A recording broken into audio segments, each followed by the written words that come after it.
So now the create is up and running. So let's look at the next one in the list. Let's go to the PersonController and have a look. We scroll down and here's the create one working now. Oh, there's the delete. That's the next one. Now the delete has two steps just like the create. First we figure out, we get a page back that says, are you sure you want to delete this guy? And we actually show who the guy is in the view. And then we have one that actually executes the delete. And we need to do two things here. First, to pull out the actual guy we want to delete, we'll use the person manager's read function, right? So it has a read function and it's pretty simple, and there we'll just pass in the ID that we want to delete. Very, very basic stuff. And now that we have the guy we want to delete, we're actually done with that part. So now the view can be created. Nothing more there. Let's scroll down. Oh, my scrolling is just annoying here. Okay, let's scroll down. Let's just remove this ID thing. I don't want to put that in there anymore. And I'll remove this guy and this just to clean up the code a little bit before we even continue.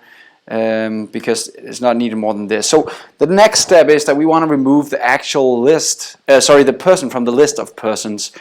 Actually want to remove them in the database in our little static list here. So what I want to do again, I want to do the PM dot and then I want to do delete. Just notice I know what it's called in the managers. I know the names. I know I want to call delete to delete my item. So it's a very, very simple way of actually reusing using the managers.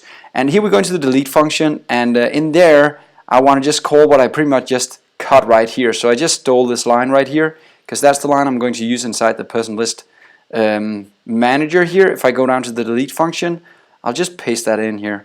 There we go. Now it'll actually remove the guy, but there's a small thing because I need to send back a boolean. I decided that when we made the interface. And how do we do that? Well, we can just, here's one suggestion. I know it's not perfect, but I'll just say if you deleted exactly one person, the remove all will return the count of how many I actually deleted from the list. If I return exactly one, then that's fair enough. That would be a boolean value for me, and that would mean that I deleted the single one person that you're looking for. Now, it could give me wrong if it deleted 3 persons. That's not so good. So I might want to do some better validation later on, but right now this will do for me. I'll save this, and now I have actually deleted the guy and redirected to the next area. And here complains, oh, it already contains something with the int ID here. So actually I will go back to the code I had before. So I have a delete function here with the same name, right? It wouldn't allow that, and the same parameter list. But by doing this, I can actually do it. So the if statement and the ID, I need to, since this can now be a nullable ID, I need to make the check of hash value. Does it actually have the value we expect? If that is the case, then I will just call the delete, and instead of calling it with the ID, which is still nullable, I'll write dot and then value to actually get the int value if it had a value, right?